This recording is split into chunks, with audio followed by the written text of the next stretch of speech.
Hello everybody, welcome to Ageless Rock. This channel is where megalithic sites can be seen from another perspective. This video is a continuation from part 2 of Ratu Boko Palace. So today, we are going to explore a few more structures that make no sense. Ratu Boko Palace in Java Island is a testimony to a once mysterious civilization where stones can be shaped easily from bedrock and stacked in such a way we have no idea what it is, even if we can do it.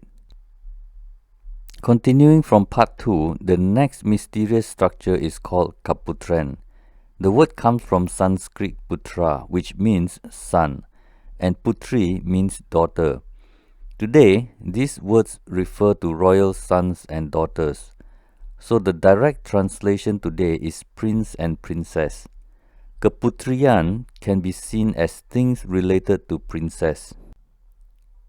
From an aerial view, you can see a lot of rectangular ponds or water tanks. They are anywhere between 1 meter and 5 meters deep. Smacking bedrock to collect rainwater is an activity no one can decipher. At first glance, they look like an abandoned quarry. Within these four walls of Kaputren, there are many more circular ponds. It is promoted as the place where the royal family would come to take a dip in the pool. These include the queen and the concubines. However, from my point of view, this structure is not as simple as ponds or lakes for bathing. It is rainwater in a bedrock hole that grows moss and algae. You might think twice before using this still water. I think the royal family would rather go to a fresh flowing river which is just 300 meters to the north. There are more than 20 water collection pools which we currently call ponds, lakes and bathing pools. That is definitely too many water bodies for a palace. The amount of bedrock to be removed by ancient chisels so that they can have still water will not make sense. But whether they are ponds or lakes, it definitely has to do with original design of a rectangular wall built around it. This type of design typically has something to do with energy. Let's check out Angkor Thom and Angkor Wat in Cambodia. They have the same architectural layout of a Kaputren in Indonesia. In fact, there are many temples in Cambodia with this layout. I would like to take this opportunity to highlight a rectangular body of water next to the Kaputren. It seems like this structure is not complete without a body of water. Look at Angkor City, which is the main part of Angkor Archaeological Park. Each temple in yellow has a water body. The largest is called West Baray and is 7.8 kilometers long. It is so enormous you would think it is a sea. The second largest is called East Baray. So, when you see them side by side, you will know they were constructed by the same architect and the architect knows why they need a body of water. Although I have no idea what I'm looking at in terms of ancient technology and functionality, I am still 100% sure they are related and the unknown ancient builders are responsible for this enormous construction.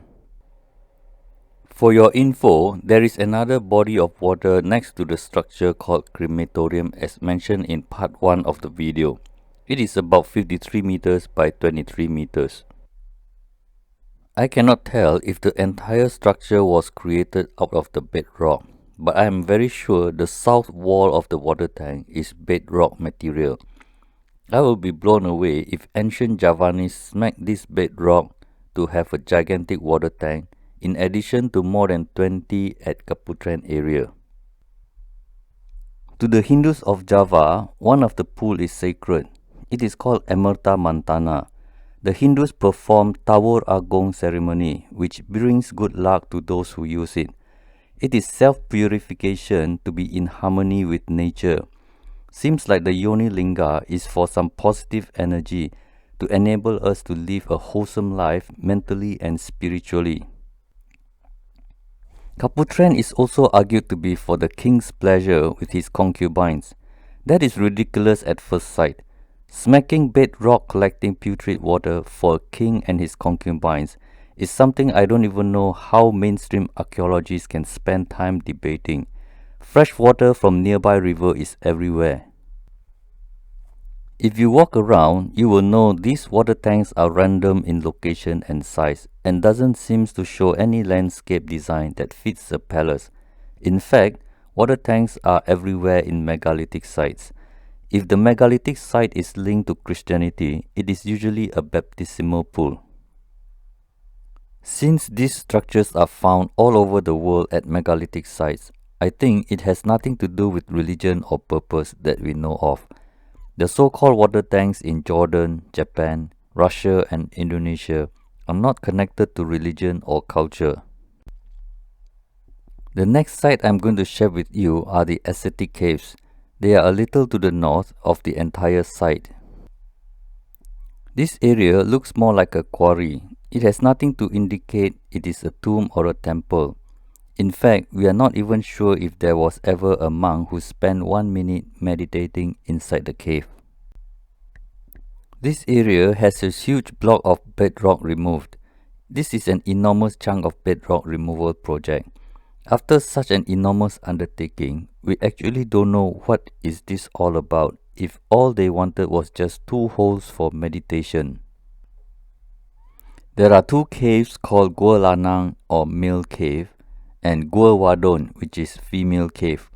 These 2 rock-cut caves are believed to have been used for meditation.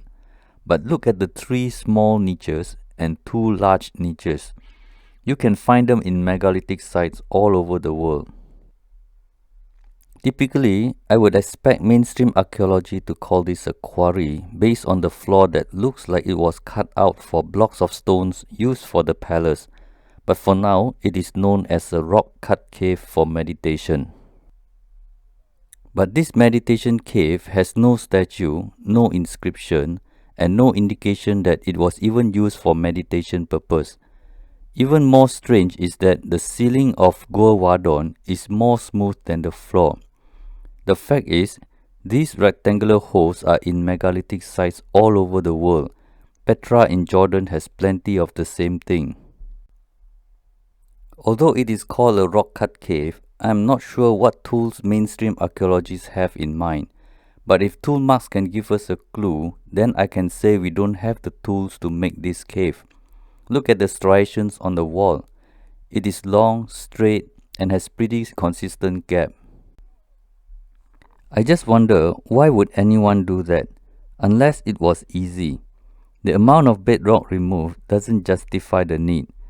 Everything Javanese had was made of wood. Therefore, a wooden stairs or ladder is more logical at that time. But what we have here are stairs that look like it was scooped out.